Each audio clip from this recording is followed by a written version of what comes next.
Have you ever wondered why some men, even in a world that glorifies youth, quietly and firmly choose women of their own age? Not out of resignation, not from lack of opportunity, but from an inner clarity that silences the noise of shallow desire. This choice is not random, it is deliberate. It is the signature of a man who has wrestled with his own shadow, who has burned away the illusions of conquest and vanity, and who now seeks something beyond fleeting beauty. The Stoic man looks at the arc of life as a philosopher looks at time, not in fragments, but as a whole. Youth dazzles for a moment like fire, but wisdom glows steadily like embers that refuse to die. To him, a partner is not an ornament, but a mirror. He seeks the woman who has weathered storms, not the one who has never stood in the rain. For only she who has endured loss, betrayal, and the slow carving of time across her face can stand beside him as an equal. What happens when a man chooses this path? He steps into a realm where the shallow no longer satisfies. He is no longer seduced by the promise of power that comes with younger companions, because he has dismantled the ego that craves validation. He has done the shadow work Jung spoke of, confronting the secret hunger to dominate, the fear of aging, the longing for immortality hidden in the flesh of the young. He has seen it for what it is, a projection of his own unresolved fears. And in that seeing, he is free. The Stoic remembers the words of Marcus Aurelius: "Do not hanker after what you do not have. Instead, fix your attentions on the finest and best that you have." And what he has is the woman who knows him, not as a god, not as a savior, but as a man of flesh and weakness, tempered into strength. She has walked through her own crucibles. She carries scars that are not shame, but testimony. To stand beside her is not to reign, but to share. And in that sharing, the Stoic finds the rarest of treasures, resonance. You may have noticed how most men chase youth as if it were immortality, bottled in skin. But look closer. That chase is the trembling of the ego terrified of irrelevance, a fear disguised as passion. The Stoic man does not tremble. He has practiced silence. He has endured solitude. He has learned to live without the applause of the world. When he chooses a partner of his own age, it is not because his options are limited. It is because his vision is clear. He does not ask for someone to preserve his youth. He asks for someone to walk with him into truth. This choice unsettles many. Some women feel threatened when a man is no longer enchanted by surface. Because if beauty alone cannot hold him, then what can? Only depth. Only the soul that has ripened through time. Only the presence that has learned detachment, grace, and discipline. The woman who is still bound to appearances will fear this man, for he is not moved by the games of seduction. He will not kneel before vanity. His heart does not beat faster for the glittering mask. It beats steady for the unveiled face. Perhaps you have met such a man. He is not loud. He does not parade his wisdom. But in his silence, there is weight. You can feel the years he has carried with dignity, the choices he has refined through fire, the discipline that has etched itself into his gaze.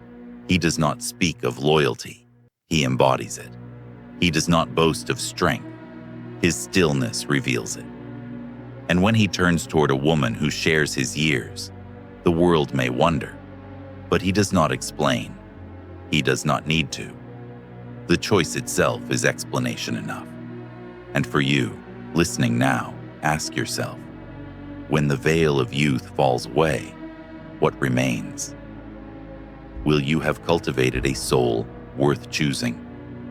Will your presence, stripped of adornment, still draw the kind of man who does not seek escape, but resonance? For if you have, then you will understand why the Stoic man makes this choice. He is not searching for a fleeting flame. He is searching for the enduring fire that warms the soul when the body grows cold. This is the first reason. The Stoic man knows that true partnership is not about escaping time, but embracing it together. He does not seek to outrun the years. He seeks to meet them with someone whose eyes reflect the same dawns and the same dusks, someone who has carried the same weight of mortality and transformed it into wisdom.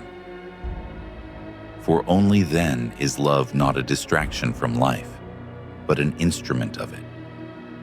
The Stoic man does not measure love in years of youth, but in depth of soul.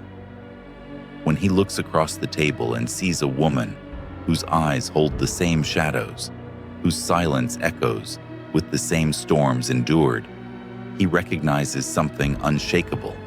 She is not an escape from reality, but a companion through it. This recognition is not born of sentiment, but of philosophy. It is the fruit of detachment, of seeing clearly what endures when beauty fades, when applause dies, when power shifts hands. A younger partner may bring novelty, but novelty is a fragile currency. The Stoic man has already practiced contentment. He has already faced the void within himself and learned not to fill it with distraction. That is why he chooses resonance over novelty, shared memory over fleeting thrill. When he stands beside a woman of his own age, it is as though two seasoned oak trees root side by side, scarred, bent, and weathered, but unbroken. Their strength lies not in untested freshness, but in survival. This is the second reason. He knows that equality cannot exist without balance of time. To love someone who has walked a parallel path is to love without pretense. There is no mask of superiority, no game of power hidden beneath the surface. He is not her teacher, nor her pupil. He is not her savior, nor her tyrant.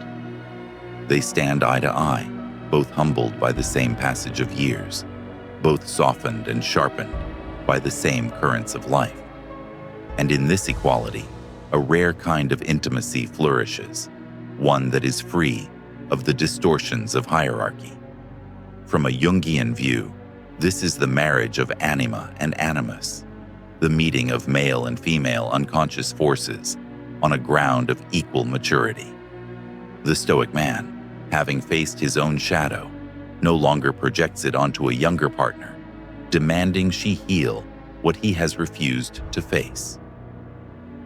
He has already entered the cave of his own fears, confronted the dragon of inadequacy, and returned with self-knowledge. He no longer seeks a mirror to his insecurity. He seeks a mirror to his soul. That mirror can only be held by one who has confronted her own shadows too. You, listening now, can feel the gravity of such a bond. It is not the intoxication of infatuation. It is not the chaos of a firestorm. It is something quieter, but infinitely more profound, the merging of two tempered spirits. This kind of love is not loud. It does not need to prove itself. It breathes in the silence of shared mornings, in the unspoken understanding of loss, in the rhythm of endurance. To others, it may look plain. To those within it, it is everything. Consider how modern culture resists this truth. Everywhere, the market of desire screams for youth, speed, consumption. Yet the Stoic man withdraws from that noise. He remembers Epictetus. Freedom is not achieved by satisfying desire, but by eliminating it. He does not measure his worth by the beauty he can possess, but by the wisdom he can embody. In turning toward a partner his own age, he affirms that love is not conquest.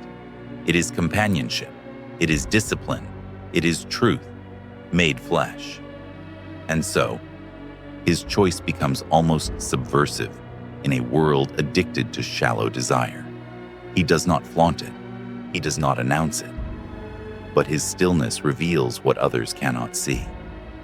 For only a man at peace with himself can look at a woman his own age and see not the loss of youth, but the fullness of being.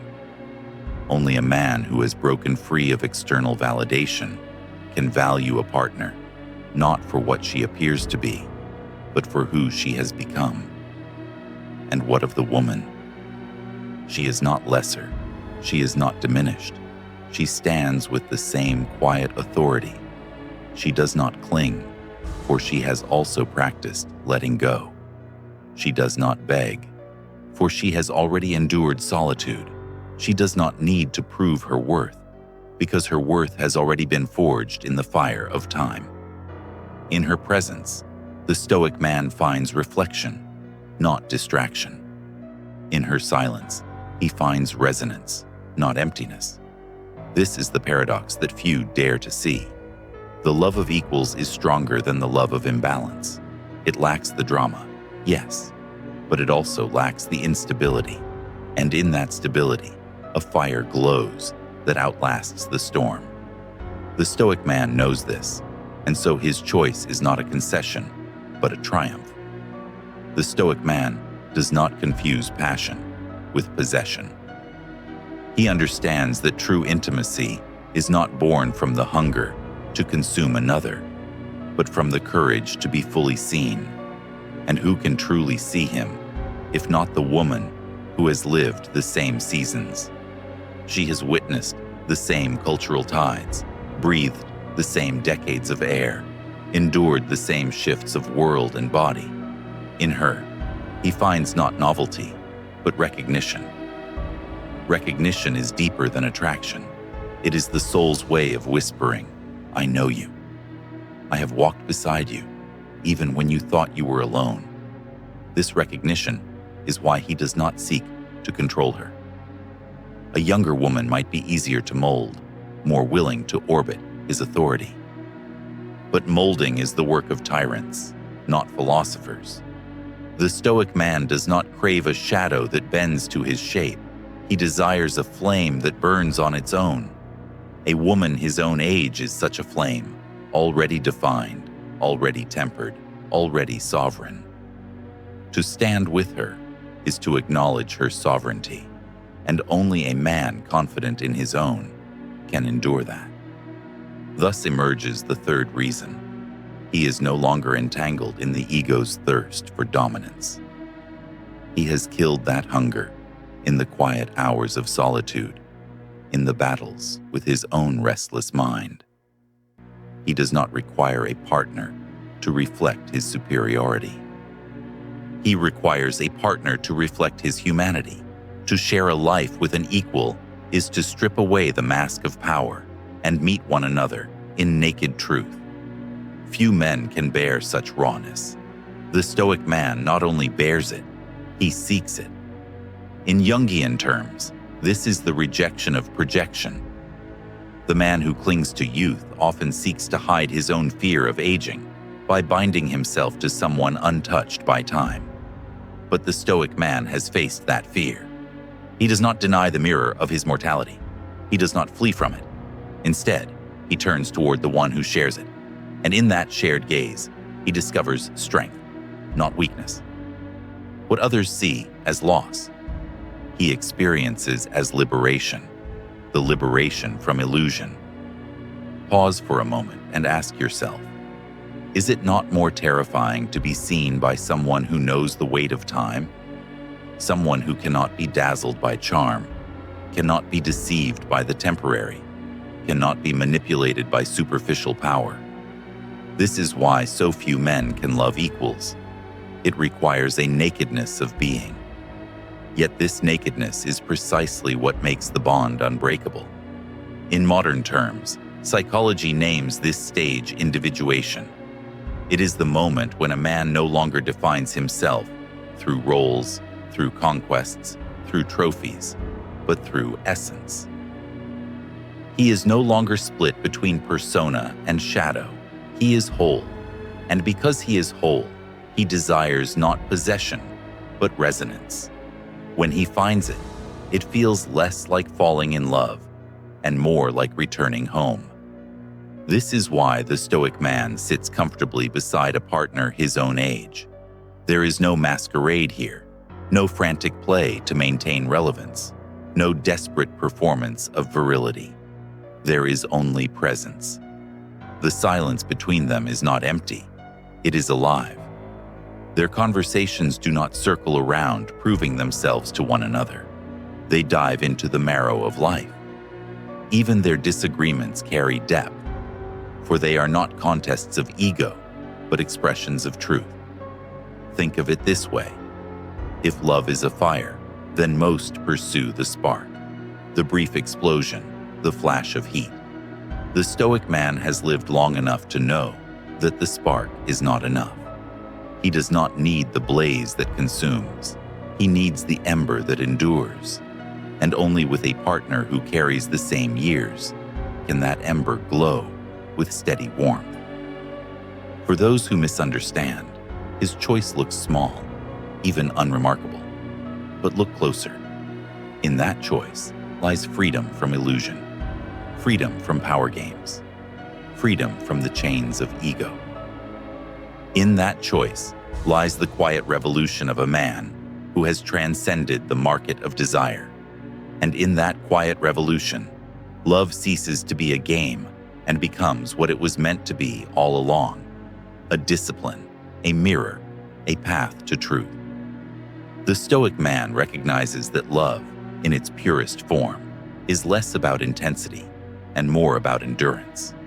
He has lived through the intoxicating highs of infatuation, the dizzying illusions of conquest, and the hollow victories of possession. Those seasons taught him that the passions which burn brightest also burn out the fastest. What remains is what can withstand the long silence of life, the stillness of ordinary days, the weight of shared burdens, the slow unfolding of years. And so, he chooses not what dazzles for a moment, but what endures for a lifetime. Here lies the fourth reason. He understands that shared history is more valuable than borrowed time. With a partner of his own age, he shares a language of memory. They know the same songs that once played in crowded streets, the same turning points of history that reshaped their generation, the same cultural rhythms that once stirred their youth. When their eyes meet, they are not just exchanging affection, they are exchanging decades of context. Their intimacy is not merely physical, it is temporal. It stretches backward as much as it stretches forward. Psychologically, this bond carries a weight younger partnerships cannot replicate. Carl Jung spoke often of individuation as the integration of the self's many fragments. For the Stoic man, individuation means acknowledging the continuity of his story. To discard a partner who carries those shared threads would be to deny his own history. But in embracing a woman of his own age, he embraces himself, the boy he once was, the man he has become, and the elder he is destined to be. She holds his story because she has lived it alongside him, even if from afar. This shared story softens the edges of solitude. When hardships come, and they always come, the Stoic man knows he does not stand with someone who will collapse under pressure.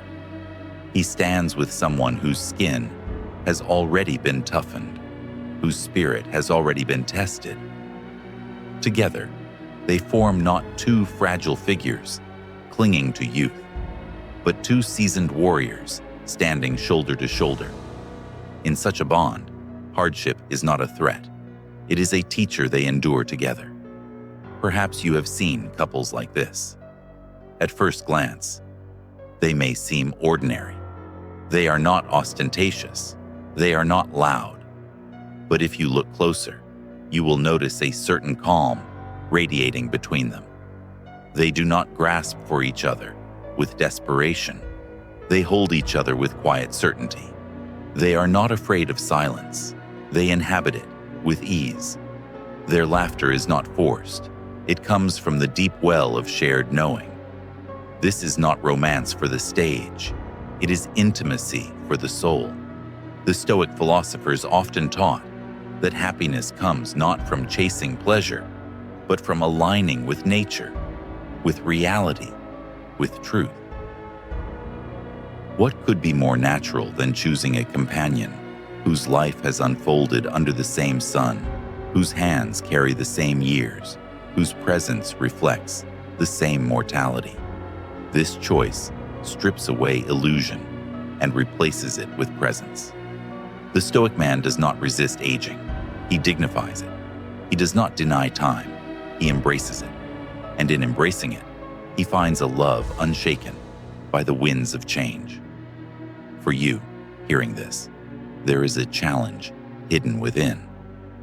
Will you cultivate the kind of presence that can endure? When the masks of beauty and power fall, will your essence still radiate enough to draw a Stoic man near? Because his choice is not merely about age, it is about essence, about whether you have lived deeply enough, endured bravely enough, and grown honestly enough to meet him as an equal. This is why his love looks different. It is not frantic. It is not staged. It is not a battle of dominance or a chase for validation. It is the calm after the storm, the warmth of embers glowing in the dark, the deep silence where two souls rest in recognition. In this silence, love ceases to be a game of appearances and becomes the quiet rhythm of truth itself. The Stoic man knows that life is not measured by how much one can grasp, but by how much one can release. His detachment from superficial desire does not make him cold, it makes him precise. He understands the impermanence of beauty, the vanity of conquest, the futility of trying to hold back time. And so, when he chooses a partner of his own age, he is not clinging to what once was. He is embracing what truly is. This is the essence of Stoic clarity: to see without illusion, to accept without fear.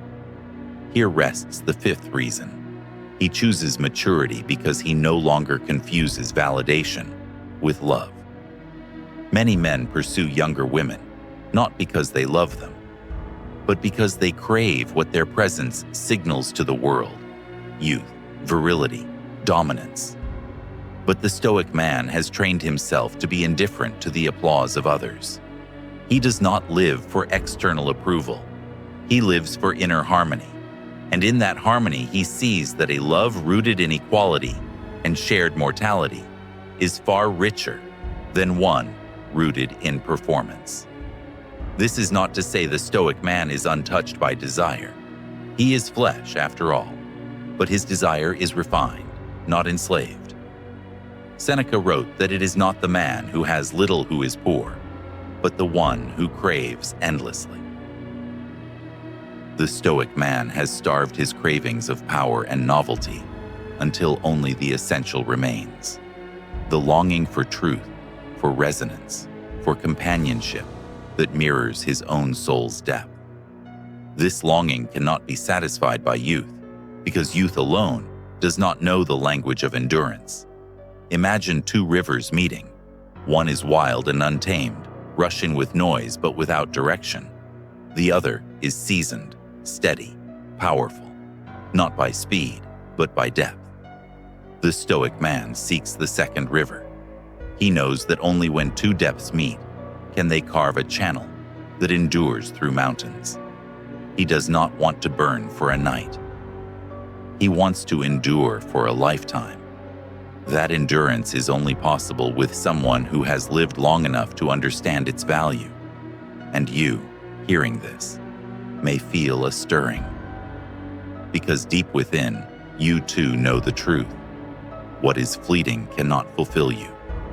You may chase validation, chase conquest, chase admiration, but the silence of your soul will remain until you find someone who meets you in that silence. The Stoic man is not unique in this clarity. He is simply one who has dared to listen to it. When he turns away from the temptation of youth, He is not rejecting beauty. He is redefining it. He sees beauty in the lines etched by time, in the calm presence that comes from endurance, in the quiet strength that no longer seeks to impress. He sees beauty in truth, and truth has nothing to do with age. It has everything to do with authenticity. This is why his choice carries such power. It is not a concession. It is not a fallback. It is not the absence of options. It is the presence of vision. In his partner, he does not see a diminished flame. He sees a fire that has survived the night. Together, they do not cling desperately to youth. They stand as equals before mortality, unafraid, unashamed, and unbroken. And so, when the world asks why, he does not answer. He does not need to. His silence is enough. His presence speaks louder than explanation.